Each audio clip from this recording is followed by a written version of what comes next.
I'm Phoebe Lee, and I'm here to talk about a new report that was recently released called Confronting Climate Change. I'm Mike McCracken. I'm one of the authors of this report. I'm from the Climate Institute, which is a small group in Washington, D.C., but I'm trained as a climate change scientist. Great. Well, I want to start by asking you, what risk do we run by continuing down the same path on climate change? I mean, is it going to be like that movie, The Day After Tomorrow? Well, society's gotten very used to the present climate. So we grow particular crops in particular places. We have rain comes in particular places in particular times of year. We have reservoirs and other things to deal with. And so what we're doing is changing climate in a rather dramatic way from that norm. Right. And so the impacts we're going to feel are all the things that we depend on climate for. So farmers will have things happening at different times of the year. There might be less soil moisture or more soil moisture, and you might have floods, and you might have not enough water in the summer when it's hotter, more heat waves, and a host of other kinds of things will happen. So society's going to experience a lot of different changes. Now, it's not going to be as dramatic as the movie Day After Tomorrow. That sort of condensed long-term change, what might take 1,000 years, into a couple of days so they could have a dramatic movie. But there is a lot, and it's not going to go freezing into an ice age. Right. But there is the potential for rather significant changes in climate and changes in sea level. Well, is that the reason why it's been so warm this past fall then? Well, global warming probably played a part in that. Okay. You don't have it one day it's natural and then the other day it's global warming or something like that. Global warming is something that's gradually increasing and becoming more and more dominant.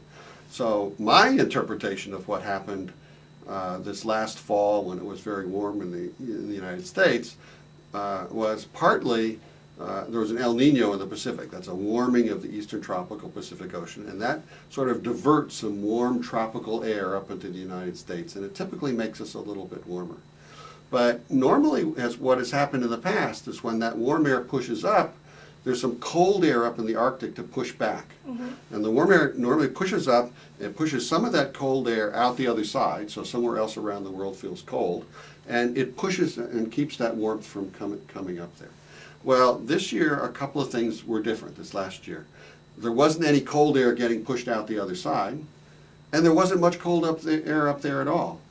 And the only way you really get cold air in the Arctic is when the Arctic Ocean up there, which is liquid, so it'd be at the freezing point, Right. And everything, until it gets about a meter of ice, about 3 feet of ice on there, and that insulates the water from the air. And so then the temperature goes down to 40 degrees below zero, and you get these very cold air masses.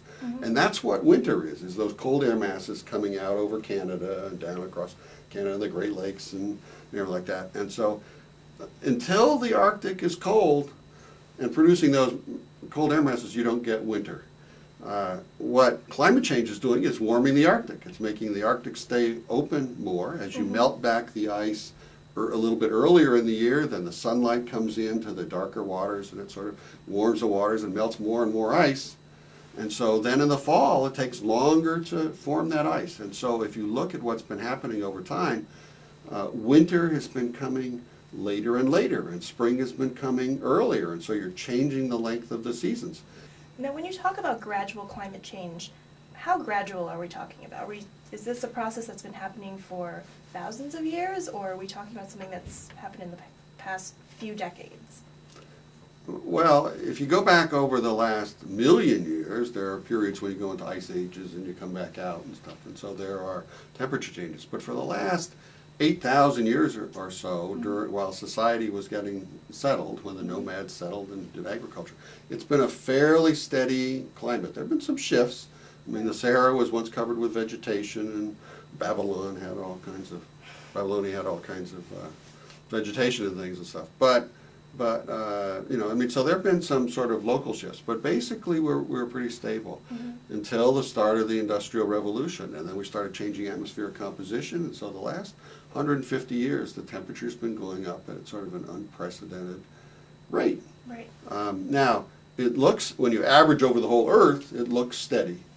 When you look at particular places, they can have changes that turn out to be relatively sudden. We get changes in the air mass. Instead of the polar air mass coming down and affecting you, it's pushed further back. And so instead of being in the polar mass for a certain time, you're in a more tropical or moist air mass. And so in a particular place, the weather you experience can feel like, oh, I suddenly, you know, last year was different than this year, and things are changing. And there's strange kinds of things that happen if you look up at the Great Lakes. I mean, everybody sort of will say, well, how can it be warming? They're getting more snow in upstate New York. Okay, so where does that snow come from? That comes from moisture evaporated from the lakes. I see. That comes there. So if the lakes are free of ice, then moisture can evaporate. It goes over the cold land, it comes down to snow. When the snow stops up there, it's when the lakes freeze. Once the lakes freeze over, there's no source of moisture, you don't get any snow.